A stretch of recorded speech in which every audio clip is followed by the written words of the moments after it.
വെറും 2 ആഴ്ച കൊണ്ട് അമർ രാജ മൊബിലിറ്റി ലിമിറ്റഡ് എന്ന് പറയുന്ന ഒരു സ്റ്റോക്ക് തന്ന റിട്ടേൺ എന്ന് പറഞ്ഞു കഴിഞ്ഞാൽ 30% അടുപ്പിച്ച് ഏകദേശം 30% റിട്ടേൺ. ഞാൻ ബുക്ക് ചെയ്തിട്ടില്ല, 30% സ്റ്റിൽ റണ്ണിങ് ആണ്. അപ്പോൾ നമ്മളിന്ന് ഡിസ്കസ് ചെയ്യാനായിട്ട് പോകുന്നത് ഈ ഒരു സ്റ്റോക്ക് എങ്ങനെ പിക്ക് ചെയ്തു, അല്ലെങ്കിൽ ഇത് കറക്റ്റ് എൻട്രി എങ്ങനെ കണ്ടുപിടിച്ചു, അതുപോലെ തന്നെ ഇത് പിക്ക് ചെയ്യാനുള്ള റീസൺ നമ്മളിന്നെല്ലാം ഡിസ്കസ് ചെയ്യുന്നുണ്ട്. അപ്പോൾ വളരെ ഒരു ഷോർട്ട് ടേം ആണ്, വെറും 2 ആഴ്ച മാത്രമേ ടൈം എടുത്തിട്ടുള്ളൂ. 2 ആഴ്ച കൊണ്ടാണ് ഒരു 30% ഒരു റിട്ടേൺ ഇവിടെ നമുക്ക് ക്രിയേറ്റ് ചെയ്യാനായിട്ട്, ജനറേറ്റ് ചെയ്യാനായിട്ട് സാധിച്ചത്. അപ്പോൾ നമുക്ക് ഡീറ്റെയിൽ ആയിട്ട് ഡിസ്കസ് ചെയ്യാം. ആദ്യം നമ്മൾ അമർ രാജ ബാറ്ററിയുടെ മന്ത്ലി ചാർട്ടിലോട്ടൊന്ന് പോയി കഴിഞ്ഞാൽ ഷോർട്ട് ടേമിലേക്കുള്ള ഒരു എൻട്രിയാണ് എടുത്തിട്ടുള്ളത്. അപ്പോൾ നമുക്ക് അമർ രാജയുടെ ഫസ്റ്റ് തന്നെ ഒരു മന്ത്ലി ചാർട്ടിലോട്ട് പോയി കഴിഞ്ഞാൽ നമുക്ക് മനസ്സിലാവും ഈ ഒരു സ്റ്റോക്ക് കുറച്ച് കാലങ്ങളായിട്ട് ഈ ഒരു പാറ്റേണിൽ തന്നെ ട്രേഡ് ചെയ്യുന്നുണ്ട്, അല്ലെങ്കിൽ ഈ ഒരു കൺസോൾട്ടേഷനിലാണെന്ന് നമുക്ക് പറയേണ്ടി വരും അല്ലേ. ഏകദേശം ഇവിടെ നിന്നായിരുന്നു ഒരു റാലി തുടങ്ങിയിട്ടുണ്ടായിരുന്നു. ഇവിടെ കണ്ടിന്യൂസ് റാലി ആയിരുന്നു. ഏകദേശം 2008 അല്ലെങ്കിൽ 2009 ആ കാലയളവിലൊക്കെ ഒരു കണ്ടിന്യൂസ് റാലി ആയിരുന്നു അമർ രാജ ബാറ്ററി. അപ്പോൾ നമുക്കൊന്ന് റിട്ടേൺ വൈസ് നോക്കിക്കഴിഞ്ഞാൽ ഈ ഒരു ബ്രേക്കൗട്ടിന് ശേഷം നമുക്ക് റിട്ടേൺ വൈസ് നോക്കിക്കഴിഞ്ഞാലും 1000% നമുക്ക് ഏകദേശം 850% അടുപ്പിച്ച് റിട്ടേൺ ഇവിടെ ഓൾറെഡി അമർ രാജ എനർജി മൊബിലിറ്റി തന്നിട്ടുണ്ട്. അപ്പോൾ അത് പോരാഞ്ഞിട്ട് ഞാനിപ്പോൾ ആ ഒരു സ്റ്റോക്കിൻ്റെ റാലി ഉണ്ടായിരുന്നു. അതിനുശേഷം നമുക്ക് ആ ഒരു സ്റ്റോക്ക് ഹൈ ക്രിയേറ്റ് ചെയ്തത് 2015 ഓഗസ്റ്റ് 15. അപ്പോൾ ഓഗസ്റ്റ് 15 2050 മുതൽ ഈ ഒരു സ്റ്റോക്ക് ഈ ഒരു കൺസോൾട്ടേഷനിൽ തന്നെ ട്രേഡ് ചെയ്യുമായിരുന്നു. ഒരു വലിയൊരു മൂവ്മെൻ്റ് ഒന്നും സ്റ്റോക്കിന് ഉണ്ടാക്കാനായിട്ട് പറ്റിയില്ല. ഒരു ലോങ് കൺസോൾട്ടേഷനാണ് 2015 മുതൽ 2024 വരെ. അപ്പോൾ ഇത്രയും നാളത്തെ ഒരു കൺസോൾട്ടേഷൻ അമർ രാജ ബാറ്ററിയിൽ ഉണ്ടായിരുന്നു. അപ്പോൾ അതൊരു റീസണായിട്ട് ഞാൻ പിക്ക് ചെയ്തിട്ടുണ്ടായിരുന്നു. അപ്പോൾ ഇത്രയും നാൾ ഈ ഒരു സെയിം പാറ്റേണിൽ തന്നെ കൺസോൾട്ടേറ്റ് ചെയ്ത് കഴിഞ്ഞാൽ ഒരു നല്ലൊരു റാലിക്കുള്ള പോസിബിലിറ്റി പൊതുവേ അങ്ങനെയാണ് ഞാൻ കണ്ടിട്ടുള്ളത്. അപ്പോൾ അതുകൊണ്ട് ഫസ്റ്റ് റീസൺ അതാണ് ഞാൻ മനസ്സിലാക്കിയത്. അതിനുശേഷം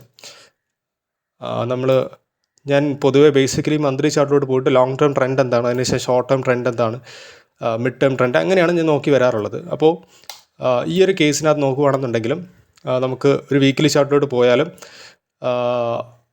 നമുക്ക് ലാസ്റ്റ് ഹൈ ക്രിയേറ്റ് ചെയ്തിട്ടുണ്ടായിരുന്നത് 2021 ജാനുവരി 2021 ഒരു ഹൈ ക്രിയേറ്റ് ചെയ്തിട്ടുണ്ടായിരുന്നു.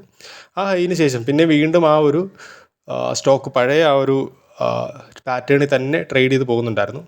അതിനുശേഷം ഞാൻ എൻട്രി എടുത്ത പോയിന്റ് എന്ന് പറയുന്നത് നമുക്ക് ഡെയിലി ചാർട്ടിലോട്ട് പോയി കഴിഞ്ഞാൽ മനസ്സിലാവും. അപ്പോൾ ഈ ഒരു ഫാളിന് ശേഷം അത് പിന്നീട് തിരിച്ച് കയറിപ്പോകുന്ന ഒരു പ്രൈസ് ആക്ഷൻ ആയിരുന്നു കണ്ടിരുന്നത്. പക്ഷേ ഇവിടെ ഒന്നും എൻട്രി കിട്ടിയിരുന്നില്ല. ഞാൻ പിന്നീട് ഈ ഒരു ഏരിയയിലാണ് എൻട്രി എടുക്കാനായിട്ട് സാധിച്ചത്. അതായത് ഈ ഒരു പ്രൈസ് ആക്ഷൻ പാറ്റേൺ ഇവിടെ നമുക്ക് കാണാൻ പറ്റും. ജനുവരി 2024 മുതൽ ഏതാണ്ട് ഞാൻ എൻട്രി എടുത്തിട്ടുള്ളത് April 9 ഈ ഒരു ക്യാൻഡിലാണ് എൻട്രി എടുത്തിട്ടുള്ളത്. അപ്പോൾ ഈ ഒരു പ്രൈസ് ആക്ഷൻ ഇവിടെ പാറ്റേൺ അല്ലെങ്കിൽ ഈ ഒരു റെസിസ്റ്റൻസ് ഇവിടെ ബ്രേക്ക് ചെയ്യുന്ന ഈ ഒരു ക്യാൻഡലിലാണ് എൻട്രി എടുത്തിട്ടുണ്ടായിരുന്നത്. അതായത് ക്യാൻഡൽ എന്ന് പറയുന്നത് April 9 ക്യാൻഡൽ. അപ്പോൾ ഇവിടെ നമുക്ക് നോക്കിയാൽ മനസ്സിലാവും ഓൾറെഡി ബുള്ളിഷാണ്. നമുക്ക് പഴയ നേരത്തെ പ്രീവിയസ് ട്രെൻഡ് എടുത്തു കഴിഞ്ഞാൽ മനസ്സിലാവും ഓൾറെഡി ബുള്ളിഷാണ്. അപ്പോൾ അതുകൊണ്ട് തന്നെ അതൊരു വർഷങ്ങളായിട്ടൊരു കൺസോൾട്ടേഷനിൽ നിൽക്കുന്ന ഒരു പാറ്റേണും കൂടിയാണ്. നമുക്കൊന്ന് ട്രെൻഡ് ലൈനും കൂടെ ഒന്ന് വരച്ചു നോക്കാം. നമുക്ക് ലോങ് ടേം ട്രെൻഡ് ലൈൻ ഒന്ന് വരച്ചു നോക്കിക്കഴിഞ്ഞാലും ട്രെൻഡ് ലൈനിൽ നമുക്ക് അത്ര എന്നാലും ഏകദേശം ഈ ഒരു ട്രെൻഡ് ലൈൻ അല്ലെങ്കിൽ നമുക്ക് ആ ഒരു ഞാൻ കുറച്ചുകൂടെ ഇയർലി എൻട്രി ആയിരുന്നു. ശരിക്കും ഇവിടെ ഇപ്പോഴും ഒരു എൻട്രി ഓപ്പർച്യൂണിറ്റി ഉണ്ട്. അതായത് ലോങ് ടേം ഒക്കെ ഇൻവെസ്റ്റ് ചെയ്യുന്നവരാണെന്നുണ്ടെങ്കിലും ഇതൊരു എൻട്രി ഓപ്പർച്യൂണിറ്റിയാണ്. അപ്പോൾ ഞാൻ കുറച്ചുകൂടെ ഇയർലി എൻട്രി ആയിരുന്നു.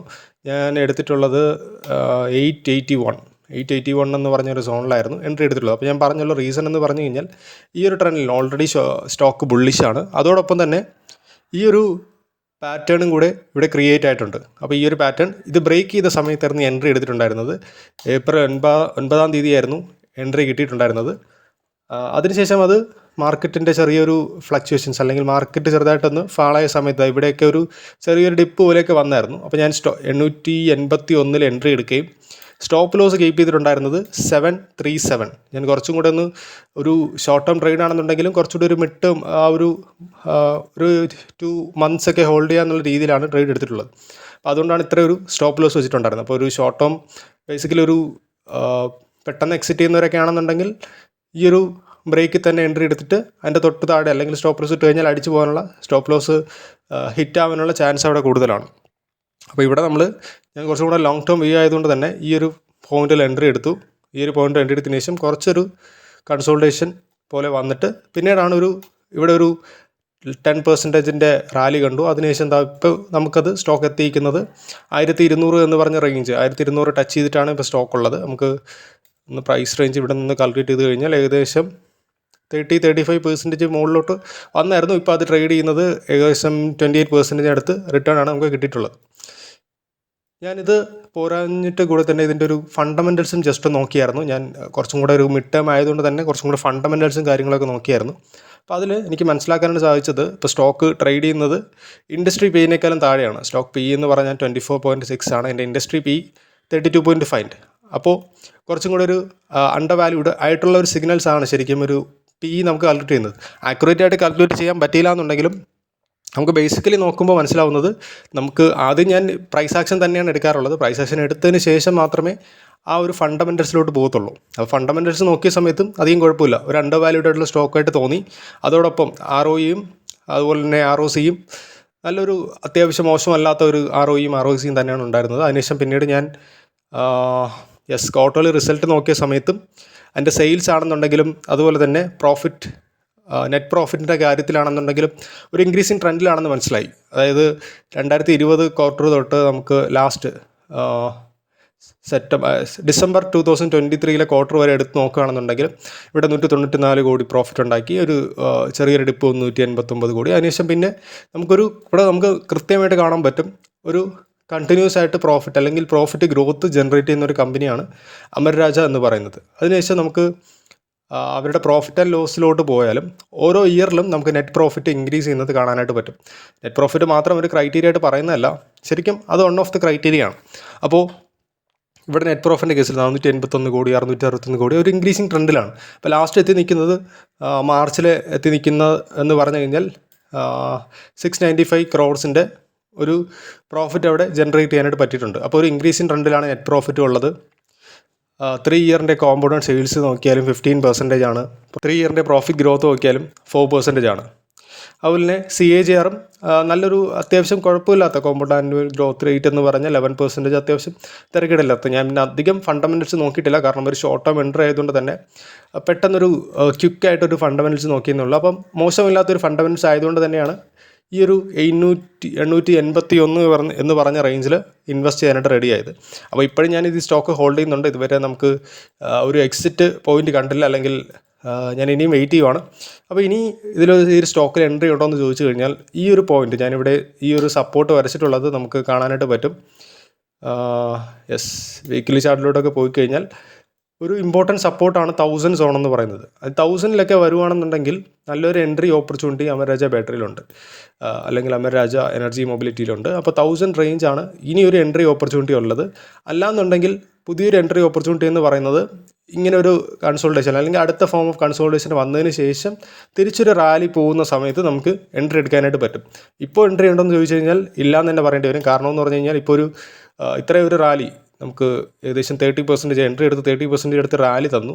അപ്പോൾ റാലിക്ക് ശേഷം സ്വാഭാവികമായിട്ട് ഒരു കറക്ഷനിൽ സ്റ്റോക്ക് വരാറുണ്ട്. അപ്പോൾ ആ കറക്ഷനിൽ നമുക്ക് എവിടെയാണോ ഇനി അടുത്ത ഒരു സപ്പോർട്ട് കണ്ടുപിടിക്കുന്നത്, ചിലപ്പോൾ ഇവിടെ നിന്ന് തന്നെ തിരിച്ച് അടുത്ത ഒരു ദിവസം കയറി പോവാം, അല്ലാന്നുണ്ടെങ്കിൽ അത് ഈ ഒരു സപ്പോർട്ട് വന്നിട്ട് തന്നെ തിരിച്ച് കയറി പോവാം, അല്ലെങ്കിൽ കുറേ നാൾ ഇവിടെ കൺസോൾട്ടേറ്റ് ചെയ്യും. അപ്പോൾ ഇതെല്ലാം ഡിപ്പെൻസ് ആണ്, നിങ്ങൾ എവിടെ എൻട്രി എടുക്കും എന്നുള്ളത് ഡിപ്പെൻസ് ആണ്. പക്ഷേ ഇപ്പോൾ ശരിക്കും ഒരു എൻട്രി ഓപ്പർച്യൂണിറ്റി ഇല്ല എന്ന് തന്നെ പറയേണ്ടി വരും. അപ്പോൾ നിങ്ങൾ വെയിറ്റ് ചെയ്യുക, ഇതുപോലുള്ള നല്ല ഓപ്പർച്യൂണിറ്റി വരുവാനായിട്ട് വെയിറ്റ് ചെയ്യുക.